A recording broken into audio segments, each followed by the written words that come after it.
ದಾದ ಯಾರು ಗೊತ್ತಾ? ವಿಷ್ಣುವರ್ಧನ.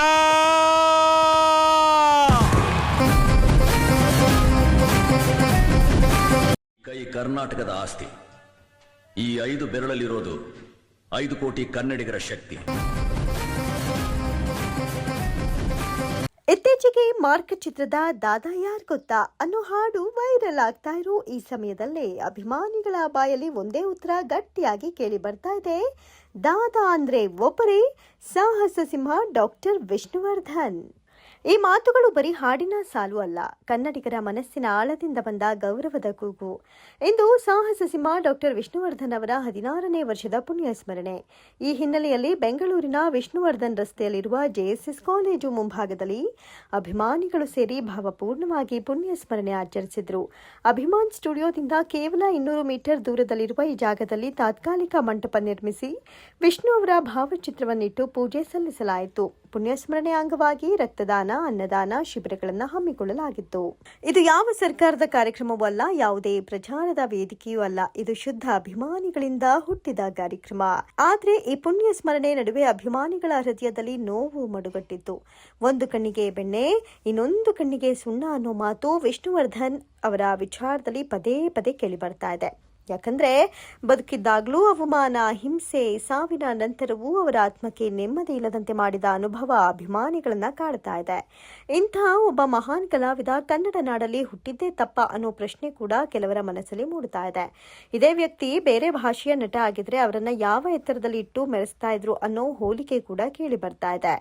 ನಿಜ ಹೇಳ್ಬೇಕಂದ್ರೆ ವಿಷ್ಣುವರ್ಧನ್ ಅವರಿಗೆ ಸಿಗಬೇಕಾದ ಅನೇಕ ಗೌರವಗಳು ಅವರಿಗೆ ಸಿಕ್ಕಿಲ್ಲ ಅನ್ನೋದು ಕಹಿ ಸತ್ಯ.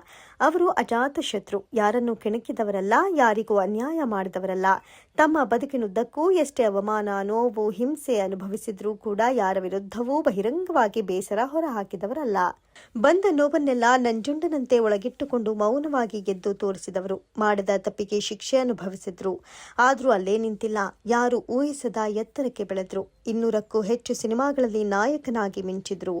ಸಾಹಸ, ಕುಟುಂಬ, ಸಾಮಾಜಿಕ ಸಂದೇಶ ಎಲ್ಲಾ ಜಾನರ್ಗಳಲ್ಲೂ ತಮ್ಮದೇ ಆದ ಛಾಪು ಮೂಡಿಸಿದ್ರು. ಕನ್ನಡ ಸಂಸ್ಕೃತಿ, ಕನ್ನಡತನಕ್ಕೆ ಅಪಾರ ಕೊಡುಗೆ ಕೊಟ್ಟರು. ಸಮಾಜಕ್ಕೆ ಸಂದೇಶ ಕೊಡುವ ಪಾತ್ರಗಳ ಮೂಲಕ ಲಕ್ಷಾಂತರ ಜನರಿಗೆ ಮಾದರಿಯಾದ್ರು. ತಮ್ಮ ಸುತ್ತಮುತ್ತಲಿದ್ದವರ ಸಂಕಷ್ಟಗಳಿಗೆ ಸ್ಪಂದಿಸಿದ್ರು. ಬಲಗೈಯಿಂದ ಕೊಟ್ಟಿದ್ದು ಎಡಗೈಗೆ ಗೊತ್ತಾಗದಂತೆ ಬದುಕಿದವರು. ಸಿನಿಮಾ ಒಳಗಷ್ಟೇ ಅಲ್ಲ, ಸಿನಿಮಾ ಹೊರಗೂ ವಿಷ್ಣು ಅವರ ಕೊಡುಗೆ ಅಪಾರ. ಅವರೇ ಆ ರೀತಿ ಬದುಕಿದ್ರಿಂದಲೇ ಇಂದಿಗೂ ಅವರ ಹೆಸರಿಗೆ ಇಷ್ಟೊಂದು ಪ್ರೀತಿ, ಅಭಿಮಾನ, ಗೌರವ ಸಿಗ್ತಾ ಇದೆ. ಆದರೆ ಇಂತಹ ಮಹಾನ್ ವ್ಯಕ್ತಿಯ ಸಮಾಧಿಯನ್ನೇ ನೆಲಸಮ ಮಾಡಿದ್ರು ಅನ್ನೋ ವಿಚಾರ ಅಭಿಮಾನಿಗಳ ಹೃದಯವನ್ನ ಚೂರಿ ಹಾಕಿದಂತೆ ಮಾಡಿದೆ.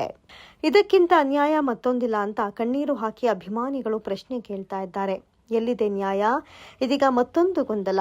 ವಿಷ್ಣುವರ್ಧನ್ ಅವರ ಪುಣ್ಯ ಸ್ಮರಣೆ ಎಲ್ಲಿ ಮಾಡಬೇಕು? ಹುಟ್ಟುಹಬ್ಬವನ್ನ ಎಲ್ಲ ಆಚರಿಸಬೇಕು? ಮೈಸೂರಿನಲ್ಲಿ ಸ್ಮಾರಕ ನಿರ್ಮಾಣವಾಗಿದೆ, ಅಲ್ಲಿ ಕುಟುಂಬದವರು ಮತ್ತು ಕೆಲ ಅಭಿಮಾನಿಗಳು ಆಚರಣೆ ಮಾಡ್ತಾರೆ. ಆದರೆ ಲಕ್ಷಾಂತರ ಅಭಿಮಾನಿಗಳ ಮನಸ್ಸು ಇನ್ನು ಬೆಂಗಳೂರಲ್ಲೇ ಇದೆ. ವಿಷ್ಣುವರ್ಧನ್ ಅವರ ಪುಣ್ಯಭೂಮಿ ಬೆಂಗಳೂರಲ್ಲೇ ಇರಬೇಕು ಅನ್ನೋ ಆಸೆ, ಬೇಡಿಕೆ ದಿನೇ ದಿನೇ ಜೋರಾಗ್ತಾ ಇದೆ. ಅದಕ್ಕಾಗಿ ಸಿದ್ಧತೆಗಳು ಕೂಡ ನಡೀತಾವೆ. ಒಟ್ಟಾರೆ ವಿಷ್ಣುವರ್ಧನ್ ಅನ್ನೋದು ಬರೀ ಓರ್ವ ನಟನ ಹೆಸರಲ್ಲ, ಅದು ಒಂದು ಯುಗ, ಒಂದು ಸಂಸ್ಕೃತಿ, ಒಂದು ಭಾವನೆ. ಅವರು ನಮ್ಮ ನಡುವೆ ಇಲ್ಲ ಅನ್ನೋ ಕೊರತೆ ಇಂದಿಗೂ ಕಾಡ್ತಾ ಇದೆ. ಅವರ ನಗು, ಅವರ ಧ್ವನಿ, ಅವರ ಪರದೆಯ ಮೇಲೆ ನಡೆಯುವ ಸ್ಟೈಲ್ ಎಲ್ಲವನ್ನ ಅಭಿಮಾನಿಗಳು ದಿನೇ ದಿನೇ ಹೆಚ್ಚು ಮಿಸ್ ಮಾಡ್ಕೊಳ್ತಾ ಇದ್ದಾರೆ. ದಾದಾ ಯಾರ್ ಗೊತ್ತಾ ಅನ್ನೋ ಪ್ರಶ್ನೆಗೆ ಉತ್ತರ ಹುಡುಕೋ ಅವಶ್ಯಕತೆಯೇ ಇಲ್ಲ. ಕನ್ನಡಿಗರ ಹೃದಯದಲ್ಲಿ ದಾದಾ ಅಂದ್ರೆ ಒಬ್ಬರೇ, ಸಾಹಸ ಸಿಂಹ ಡಾಕ್ಟರ್ ವಿಷ್ಣುವರ್ಧನ್.